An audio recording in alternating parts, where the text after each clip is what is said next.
ಅಪ್ಪನ ಜೊತೆ ಇದ್ದಿದ್ದು ಮಿಸ್ಅಂಡರ್ಸ್ಟ್ಯಾಂಡಿಂಗ್ ಕ್ಲಿಯರ್ ಆಗಿದೆಯಾ? ಇನ್ನೊಂದು ಹೇಳಬೇಕು ಅಂತಂದರೆ ನಿಮ್ಮ ಅಪ್ಪ ತುಂಬ ಸ್ಮಾರ್ಟ್ ಆಗಿದ್ದಾರೆ. Thank you so much. Actually ನಾನು ಸ್ವಲ್ಪ ಅಲ್ಲ ಜಾಸ್ತಿನೇ ಅಪ್ಪನ ಥರನೇ ಕಾಣಿಸೋದು. ನಮ್ಮಲ್ಲಿ ಒಂದು ಸಣ್ಣ ಮಿಸ್ಅಂಡರ್ಸ್ಟ್ಯಾಂಡಿಂಗ್ ಏನಂತಂದರೆ, ಕೆಲವೊಂದು ವಿಚಾರಗಳು ಅವ್ರಗಳಿಗೆ ಅಧಿಕಾರಗಳಿರುತ್ತೆ, ಮಕ್ಳಿಗಿರಲ್ಲ, ಅಪ್ಪಂದರಿಗಿರುತ್ತೆ, ಅಮ್ಮಂದರಿಗಿರುತ್ತೆ. ಆ ಅಧಿಕಾರಗಳಲ್ಲಿ ಕರೆಕ್ಟಾದ ಡಿಸಿಷನ್ಗಳನ್ನ ಎಲ್ಲೋ ಒಂದು ಕಡೆ ತೊಗೊಂಡಿರಲ್ಲ ಅಂತ ಒಂದು ಸಣ್ಣ ಬೇಜಾರಿತ್ತು. ಅದೆಲ್ಲ ಮರ್ತಿದ್ದೆ. ಬಟ್ ಏನಂತಂದರೆ ಬಾಂಡ್ ಬೆಳೆಸ್ಕೊಂಡಿರಲಿಲ್ಲ. ಆ ಬಾಂಡ್ ಬೆಳೆಸ್ಕೊಳ್ಳೋದಕ್ಕೆ ಇದೊಂದು ಒಳ್ಳೆಯ ಸಮಯ. ಬೆಳೆಸ್ಕೋತೀನಿ, ನಾನು ಮಾತಾಡ್ತೀನಿ, ಚೆನ್ನಾಗಿರ್ತೀನಿ. ಎಷ್ಟು ಪೇಮೆಂಟ್ ಸಿಕ್ತು ಅಂತ ಬಿಗ್ ಬಾಸ್ ಮನೇಲಿ? ಆ್ಯಕ್ಚುಲಿ ನನ್ನ ಅಕೌಂಟಿಗೆ ಇನ್ನೂ ಬಂದಿಲ್ಲ, ಬಂದಮೇಲೆ ಹೇಳ್ತೀನಿ. ಓಕೆ, ಈಗ ಟಾಪ್ 5-6 ಬಂದುಬಿಟ್ಟಿದ್ದಾರೆ ಆಲ್ರೆಡಿ. ಇವತ್ತೊಂದು ಇದಾಗ್ತಾಯಿತ್ತು, ಒಂದು ಟಾಸ್ಕ್ ಆಗ್ತಾಯಿತ್ತು. ಅಂದರೆ ಯಾರು ಟಾಪ್ 1, ಟಾಪ್ 2, ಟಾಪ್ 3 ಅಂತ ಹೇಳ್ಬಿಟ್ಟು. ಕಾರ್ತಿಕ್ ಅವರು 5th ಪ್ಲೇಸಲ್ಲಿ ಇರ್ತಾರೆ, ಸಂಗೀತ ಅವರು 2nd ಪ್ಲೇಸಲ್ಲಿ ಇರ್ತಾರೆ. ತನಿಷಾ ಅವರು ಇದ್ದಿದ್ದರೆ ಯಾರನ್ನ ಯಾವ ಪ್ಲೇಸಲ್ಲಿ ಇಡ್ತಾಯಿದ್ರು, ಜೊತೆಗೆ ನೀವು ಯಾವ ಪ್ಲೇಸಲ್ಲಿ ಇರ್ತಾಯಿದ್ರಿ? ನಾನು ಆ್ಯಕ್ಚುಲಿ ಫಸ್ಟ್ ಪ್ಲೇಸಲ್ಲೇ ಇರ್ತಾಯಿದ್ದೆ. ಸೆಕೆಂಡ್ ನಾನು ವಿನಯ್ನ ಇಡ್ತಾಯಿದ್ದೆ, 3ನೇದಾಗಿ ಕಾರ್ತಿಕ್ನ ಇಡ್ತಾಯಿದ್ದೆ, 4ನೇದಾಗಿ ಸಂಗೀತ, 5ನೇದಾಗಿ ವರ್ತೂರು, ಕೊನೆಯದಾಗಿ ಪ್ರತಾಪ್ ಇಡ್ತಾಯಿದ್ದೆ. ಇನ್ಯಾರಿದ್ದಾರೆ? ಯಾರು ಗೆಲ್ಲಬೇಕು, ಯಾರು ಗೆಲ್ತಾರೆ? ವಿನಯ್ ಅವ್ರ ಬಗ್ಗೆ ನಿಮಗೆ ಈಗ ಏನಾದರೂ ಔಟ್ಸೈಡ್ ಬಂದ ಮೇಲೆ ಒಪಿನಿಯನ್ ಚೇಂಜ್ ಆಗಿದೆಯಾ? ವಿನಯ್ ಬಗ್ಗೆ ನನಗೇನು ಒಪಿನಿಯನ್ ಚೇಂಜ್ ಆಗಿಲ್ಲ. ಅವ್ರು ಏನಂತಂದರೆ ಆ ಸ್ಪಾಟಿಗೆ ಏನೋ ಒಂದು ಕೆಡ್ದಾಗ ರಿಯಾಕ್ಟ್ ಮಾಡ್ತಾರೆ and he realises it. That's more important ಒಂದು ವ್ಯಕ್ತಿಗೆ. ಅವರು ಏನೇ ಮಾಡಲಿ, ಅವ್ರು ಆಟ ಅವ್ರು ಆಡಿದ್ದಾರೆ. So I always appreciated him for that.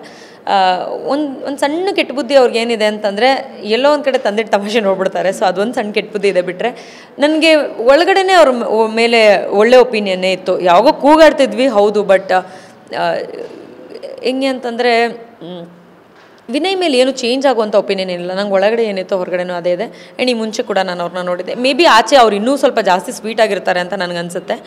ಅದು ಬಿಟ್ಟರೆ ಇನ್ನೊಂದೇನು ಕೇಳಿದ್ರಿ ನೀವು? ಯಾರು ಗೆಲ್ತಾರೆ, ಯಾರು ಗೆಲ್ಲಬೇಕು?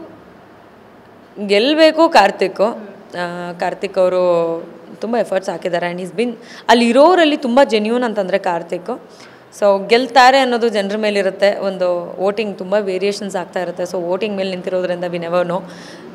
ಅದು ಬಿಟ್ಟರೆ ಏನೇನು? ಓಕೆ, ಈಗ ಒಂದು ಚಿಕ್ಕ ರ್ಯಾಪಿಡ್ ಫೈರು, ಬೆಂಕಿ ಆನ್ಸರ್ ಥರನೇ ಇರಬೇಕು. ಯಾರ್ಯಾರು ಕಂಟೆಸ್ಟೆಂಟ್ ಬಗ್ಗೆ ಏನೇನು ಹೇಳ್ತೀರಾ ಅಂತ ಹೇಳ್ಬಿಟ್ಟು ಒನ್ ವರ್ಡಲ್ಲಿ ಬೇಡ, ನಿಮ್ಗೆ ಏನು ಬೇಕು, ನಿಮ್ಗೆ ಏನು ಅನಿಸುತ್ತೋ ಅದನ್ನೇ ಹೇಳಿ. ಫಸ್ಟು ಸಂಗೀತ. ಸೈಕೋ. ಓಕೆ, ಒನ್ ವರ್ಡಲ್ಲಿ ಹೇಳ್ಬಿಡಿ, ಅದೇ ಎಕ್ಸ್ಪ್ಲೇನ್ ಮಾಡ್ತಾರೆ. ಮತ್ತೆ ಎಕ್ಸ್ಪ್ಲೇನ್ ಮಾಡಬೇಕಾ? ಬಿಡಿ ಸಾಕು, ತುಂಬ ಮಾತಾಡಿದ್ದೀನಿ ನಾನು. ಒಂದು ವರ್ಡಲ್ಲಿ ಹೇಳ್ತೀನಿ ನಾನು. Okay, then Vinay. Handsome. Karthik. Smart. Namratha. Little manipulative. Snehith. ನಾನು ಒಂದೊಂದು ಕಡೆ ಒಂದೊಂದು ಹೇಳ್ದಂಗೆ ಆಗ್ಬಿಡುತ್ತೆ ಇವಾಗ. ಒಂದೊಂದು ಕಡೆ ಒಂದೊಂದೇ ಇರಬೇಕು. ಸ್ನೇಹಿತಿಗೆ ಬೈಬೇಕು ಅನಿಸುತ್ತೆ ನನಗೆ ಅಷ್ಟೇ. ಅವ್ರು ನಡ್ಕೊಳ್ಳೋ ರೀತಿಗೆ ಬುದ್ಧಿ ಕೈಯಲ್ಲಿಲ್ಲ. ತುಕಾಲಿ. ಅತಿ ಬುದ್ಧಿವಂತ. Santosh. Innocent. Sirima. Cute. Bhagyashree. Mother Teresa. Neetu. A good one. Rakshak. Idiot. Pratap. Calculative. ಸ್ನೇಕ್ಷ. Human being. Gauri Shetty. Very knowledgeable person. Tanisha. ಬೆಂಕಿ. ಇನ್ನೇನಾದ್ರು ಬಿಟ್ಟು. ಫೈನಲಿ ತನಿಷಾ ಅವರು ಈಗ ಒಂದೊಳ್ಳೆ ಪೂಸ್ ಕಿಚನ್ ನಂತರ ಮತ್ತೊಂದು ಹೊಸ ಹೆಜ್ಜೆಗೆ ಕಾಲಿಡ್ತಿದ್ದೀರಾ. ಸೊ ಅದ್ರ ಬಗ್ಗೆ ಹೇಳೋದಾದರೆ ಏನು ಹೇಳ್ತೀರಿ? ಮುಂದೆ ಏನಾದರೂ ಫಿಲ್ಮ್ಸ್ ಆಫರ್ಸ್ ಬಂತಾ ಈಗ ಆಲ್ರೆಡಿ ಅಂತ? ಆ್ಯಕ್ಚುಲಿ ತುಂಬ ವಿಷಯಗಳನ್ನ ಲೈನಪ್ ಆಗಿದೆ. ನಮ್ಮ ಫ್ರೆಂಡ್ಸ್ ಆ್ಯಂಡ್ ಟೀಮ್ ತುಂಬ ಚೆನ್ನಾಗಿ ಅದನ್ನು ಹ್ಯಾಂಡ್ಲ್ ಮಾಡಿದ್ದಾರೆ. ಮೊದಲನೇದಾಗಿ ಕುಪ್ಪಂಡಾಸ್ ಅಂತ ನಾವು ಸಿಲ್ವರ್ ಜ್ಯುವೆಲ್ರಿ ಲಾಂಚ್ ಮಾಡಿದ್ದೀವಿ. ನೆಕ್ಸ್ಟ್ ಒಂದು ಮಂತಲ್ಲಿ ಅದರದ್ದು ಒಂದು ಔಟ್ಲೆಟ್ ವಿಜಯನಗರಲ್ಲಿ ಓಪನ್ ಆಗುತ್ತೆ. I think that will also be a grand success. ಎರಡನೇದಾಗಿ ಕುಪ್ಪಂಡಾಸ್ ಅಂತ ನಾವು ಒಂದು ಪ್ರೊಡಕ್ಷನ್ ಹೌಸ್ ಓಪನ್ ಮಾಡಿದ್ದೀವಿ. ಸೊ ಅದರಲ್ಲಿ ಬಂದಂಥ ಮೊದಲನೇ ಸಾಂಗೇನೆ ಬೆಂಕಿ ಸಾಂಗು ತುಂಬ ಚೆನ್ನಾಗಿ ಓಡ್ತಾಯಿದೆ. ದಯವಿಟ್ಟು ಎಲ್ಲರೂ ಬೆಂಕಿ ಸಾಂಗ್ನ ನೋಡಿ. ಪಾಪ ನಾನು ವಿನ್ ಆಗ್ತೀನಿ ಅಂತಲೇ ಎಲ್ಲರೂ ಎಕ್ಸ್ಪೆಕ್ಟ್ ಮಾಡಿದರು. ಅನ್ಫಾರ್ಚುನೇಟ್ಲಿ ನಾನು ಬಿಗ್ ಬಾಸ್ ಮನೆಯಿಂದ ಹೊರಗಿದ್ದೀನಿ. ಬಟ್ ಬೆಂಕಿ ಸಾಂಗ್ ತುಂಬ ಚೆನ್ನಾಗಿ ಮೂಡಿ ಬಂದಿದೆ. ಶಶಾಂಕ್ ಶೇಷ್ಗಿರಿ ಅವರು ಹಾಡಿದ್ದಾರೆ ಆ್ಯಂಡ್ ಶಮಂತ್ ನಾಗರಾಜ್ ಅವರು ಈ ಸಾಂಗ್ನ ಬರೆದಿದ್ದಾರೆ. ಅದರಲ್ಲೊಂದು ರ್ಯಾಪರ್ ಕೂಡ ಇದ್ದಾರೆ. I forgot his name. ತುಂಬ ಚೆನ್ನಾಗಿ ಈ ಸಾಂಗ್ನ ಕ್ರಿಯೇಟ್ ಮಾಡಿದ್ದಾರೆ ಆ್ಯಂಡ್ ರವಿ ಸರ್ ಪ್ರೊಡ್ಯೂಸ್ ಮಾಡಿದ್ದಾರೆ ಈ ಸಾಂಗ್ನ. I am so happy. ಈ ಒಂದು ಸಾಂಗ್ ತುಂಬ ಚೆನ್ನಾಗಿ ಮೂಡಿ ಬಂದಿದೆ. ನನಗೋಸ್ಕರ ಬರೆದಂಥ ಸಾಂಗ್ ಆಗಿರೋದ್ರಿಂದ ಇನ್ನೊಂದು ಎಕ್ಸ್ಟ್ರಾ ಲವ್ ಇದೆ ಅದ್ರ ಮೇಲೆ.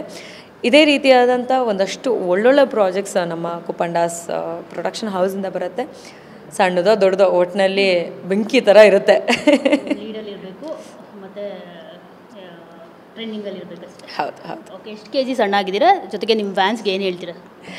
ನಾನೊಂದು 8 kg ಸಣ್ಣ ಆಗಿರ್ಬೋದು, 8 to 10 ಇನ್ ಬಿಟ್ವೀನ್. ನನಗೆ ಇಷ್ಟೊಂದು ಪ್ರೀತಿ ಕೊಟ್ಟಂಥ ಪ್ರತಿಯೊಬ್ಬ ಅಭಿಮಾನಿಗೂ ನನ್ನ ಕಡೆಯಿಂದ ಹೃದಯಪೂರ್ವಕ ಧನ್ಯವಾದಗಳು. And I love you all.